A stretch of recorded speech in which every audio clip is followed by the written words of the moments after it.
Hello, hello, beautiful people. Welcome back to 1001 Steps, your favorite young adult weekly Bible study and podcast. If you are new here, my name is Tia, and I am super excited to talk to you guys on today. The Lord has just been so great in all the different transitions that He has been doing lately. And if you saw the last episode, which was the kickoff to season 2, I know that you're here. And you're like, girl, stop all the yapping. Get to telling me about those 8 weeks that you took off. So, if you're ready, let's talk about it. I'm not going to be shy. I'm not going to hide from it. The Lord has done so much in my life. And I have always been one of those people who has struggled with resting. I've always been an overachiever. I've always been the type who needed to work to feel like I was actually adding value. And I remember a very close friend of mine, a spiritual mentor of mine, he told me, yeah, Tia, you don't have to do anything and you are still valuable. Like, you got to get yourself out of that mindset of thinking that you have to work or keep yourself busy to feel like you are achieving, to feel like you're even on good standing, or even to keep yourself obedient. And so that's still something that I've been working on. I mean, I have been walking with the Lord now. I feel like I've been walking with the Lord for my whole life because I grew up in the church. My parents and my parents' parents are pastors. And so the Lord has always been there. But I say I've been walking with the Lord for real since 2021. At probably 2022 is when I really was like, okay, you know what? I'll step into relationship with Him for real. And this was the first sabbatical. That's what we're going to call it, a sabbatical that the Lord has called, or that the Lord called me to do. And so if you don't know anything about sabbaticals, I'm going to talk to you about it today.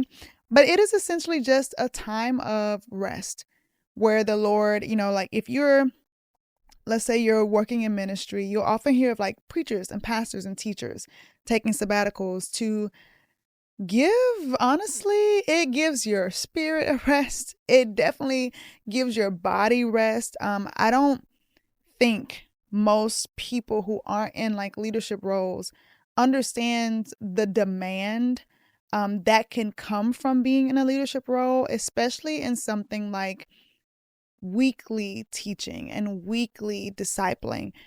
It'll push you. It'll push you. And it can be so great in seasons where you are well aligned with the Lord and where you feel that zeal and that push and that drive to keep moving forward. But when you are not in those seasons, oh my goodness, it takes so much out of you to have to keep showing up. Keep showing up. Nobody gives the leaders a break. I mean, when's the last time you sat back and thought about your pastor and said, I wonder if he gets tired having to get up there and preach every single week? And that's not to say that the Lord hasn't called him to do it, but he's still a human. He's still a person.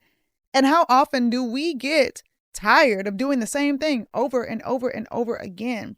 And so that's why the Lord calls leaders and teachers to be all the more submitted to Him, because we literally cannot do it by our own might, right? So we cannot, I cannot wake myself up in the morning and force myself to do this Bible study and to lead this ministry. And I know that firsthand because the Lord took me through that 8-week sabbatical last year. So let's talk about it, okay? This episode, we're kind of going to be focusing on the question of what happens when God tells you to stop striving, what that looks like, and how it affects you and what it can look like on the other side of it. All right, let's rewind back to 2025, a year that we are so thankful is already gone. But let's rewind back to early November 2025. I was stretched thin, y'all. When I tell y'all, work was picking up real heavy. My ministry and what I do for my church was picking up. Everybody had something that was going on. Everybody wanted something that was going on. We were on the heels of youth celebrations and family and friends days. And I'm very involved in my church. And so it was a lot. And then not only that, I was in preparation for this ministry's first leadership retreat because our leaders needed time to go out together and fellowship. And also the Lord had so much he wanted to show us.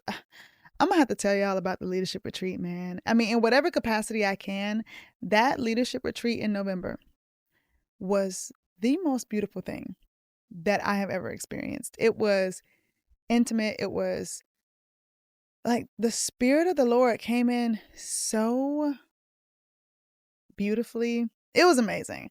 It was amazing. I'll try to drop some clips on our YouTube channel just as some posts if you want to see it. But it was beautiful. Y'all hold me to it because y'all know I'll forget. So that was happening. There was also a lot going on like my relational side where, I was trying to reinsert myself into some spaces that I felt like I didn't really have time to steward well in another season of my life. And I was trying my best to continue to show up for the people that I loved. And it was getting kind of ridiculous. I mean, it was getting to the point where from the moment I woke up, I was going. There was never a break. There was never a moment of peace. There was never a pause. It was always a push. And that's just not the way the Lord wants us to live life. And so somewhere in those first 2 weeks, I felt the Lord kind of urging me to take a break. And I didn't know what that looked like. And so I went to a trusted friend and I asked him, had he taken a sabbatical? And he told me that he had, but it was a short one. And he was like, why don't you try just taking a weekend trip, just you and the Lord? And so he had me to literally set aside some time, put it on my calendar, even though it was weeks ahead. He said, put it on your calendar. And so I set aside that time and I ended up going to Tampa, Florida. Now I love Tampa. Okay. If y'all see me move to Tampa, just, hey, you heard it here, folks. Wait, you heard it here first, folks. You heard it here first. I love Tampa. Okay. It's beautiful. It's gorgeous. The sun is out. I'm feeling okay. I hope you have a really good day. If you don't know that, just know Tori Kelly. Look it up. Vine. It's from the Vine days. Okay. I know. So I ended up going to Tampa. When I got back from Tampa, immediately after that was the leadership retreat. And the Lord revealed some things to me about myself during that entire time. For one, he revealed that there was a struggle that I was carrying that I still hadn't been truly delivered from. And I think it was more of you have to choose to step out of this thing.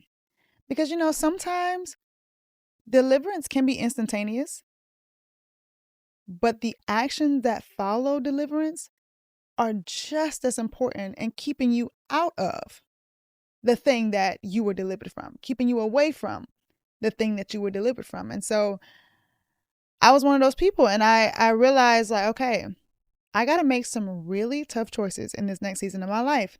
And so I told the Lord, I'm putting it all down, Lord. I'm done. I'm not going to pick any of this back up.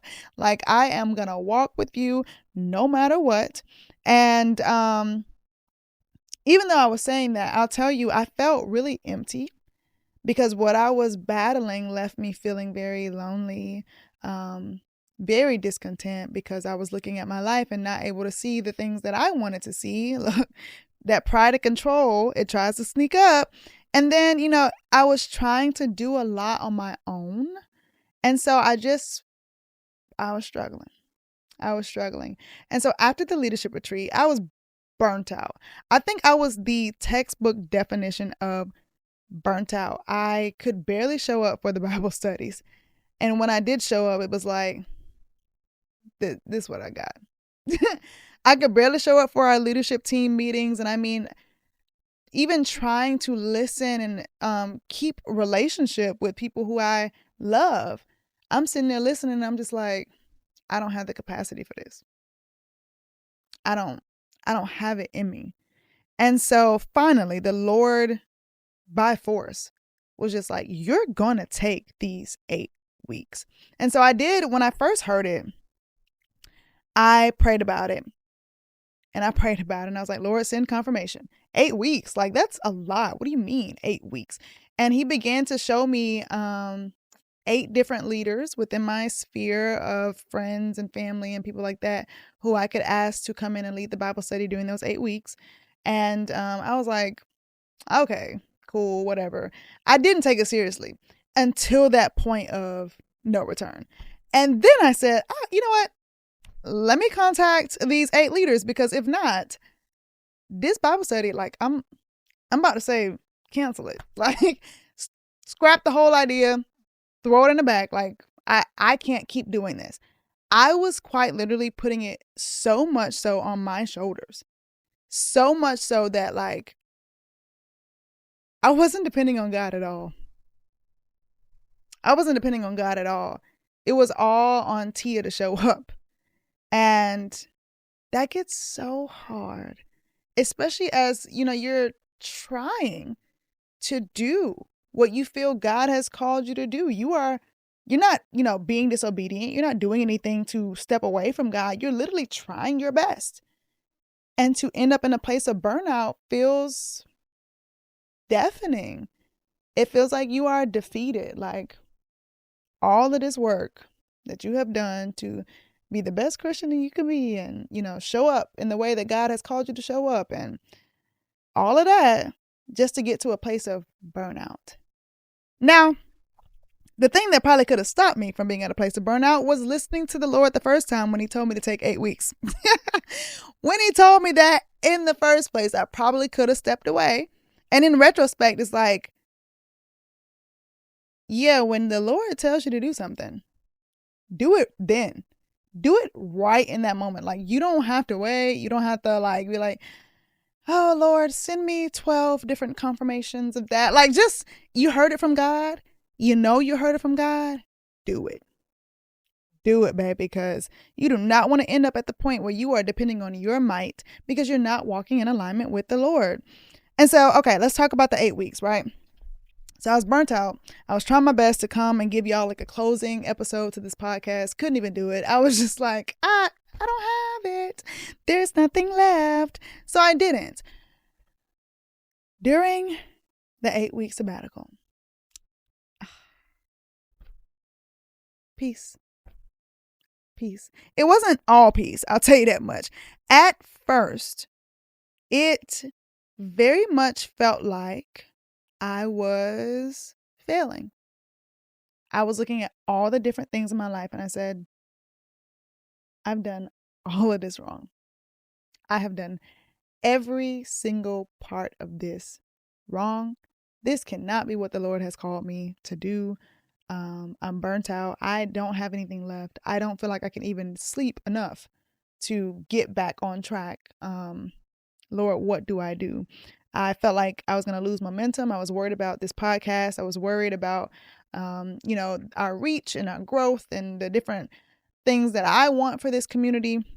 And finally, through all of those thoughts, I heard God just kind of, it wasn't even like a direct thing that he said.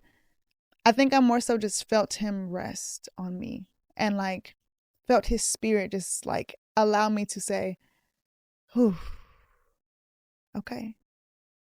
And one thing that God kept reminding me of during those 8 weeks was, you are my daughter and I love you. And that was like constant. As I was working through some different things and trying to get into alignment, especially with what, I was dealing with after the retreat, you are my daughter and I love you. I will not leave you. I am with you.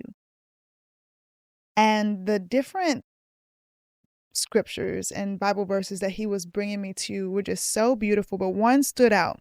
And I ended up having like a 30-minute conversation with my friend over this scripture, but it's in Psalms 23. One of my favorites. The Lord is my shepherd. I lack nothing. He makes me lie down in green pastures. He leads me beside quiet waters. He refreshes my soul. He guides me along the right path for his name's sake. Even though I walk through the darkest valley, I will fear no evil, for you are with me. Your rod and your staff, they comfort me.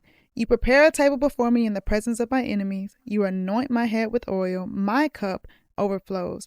Surely your goodness and love will follow me all the days of my life, and I will dwell in the house of the Lord forever. Oh man, I love those verses. I'm reading from the NIV, so I read it because the version I know is the King James Version. But the part that stood out is, he makes me lie down in green pastures. And I thought to myself in this conversation I was having with my friend, why does the Lord need to make me lie down in green pastures? And I remember my friend saying, maybe because you'll be so busy trying to get to the next pasture over that you never take the time to realize how green this one is. And it was like, the Lord sees this green pasture beside the still water, sees that it would be a great place of rest for his child. And instead of just allowing his child to run on and push on towards the next job, right? Or run on and push on towards the next city you're going to live in or the next relationship or whatever, the Lord just says, rest. The Lord says, why don't you take a break? Why don't you chill? Why don't you take a little chill pill? Vibe out right here, right where I have you. And that is what the Lord did during that sabbatical. It was just like, I know you want so much. I know you have plans. I know you have dreams. I know you have goals. I even know you have goals to be more obedient to me and to walk with me all the more and to draw nearer to me. But if you do not rest in me, you will not make it. And so the Lord used that time to teach me that in all things, no matter what's going on, I got to turn to him. I have to go to him and to rest in him. And so what have I done since that season of my life to help me never to burn out ever again? For one, when I began to plan 2026, I intentionally built in rest. So I did every month, I'm taking myself on a solo date or whatever, where I'm just going to sit. It's going to be me and the Lord. Okay, we're going to enjoy some good food, or we're going to go get a massage. We're going to do something together. We're just going to chill and vibe. And I think that's going to be great. Every other month, I built in a longer rest period. So I'll go and maybe I'll visit a city that I've wanted to visit. And it's just all about solitude with me and God. Like, I'll take a long weekend, and I built those in. And I truly believe that those are going to help. Outside of that, I have begun to read my Bible again in like a I want to read my Bible again type of way. Because I don't know about y'all, but you do get to a place as you're walking with God where you're like, I'm kind of tired of reading this thing. Like, maybe I'm the first Christian to say it out loud. I don't know, but I'm gonna be real with y'all on here, okay? Because we're walking this thing out together. Like, y'all want to know about this walk with Jesus Christ? Just know that there will come a moment where you're gonna be like, I really don't feel like busting this Bible open anymore. Like, I don't feel like it. It's great. It's awesome. Don't feel like opening it. And you're gonna have to open it. Because if you don't open it, you're going to lose sight of God. Like, this is what keeps us connected to him. This is his word.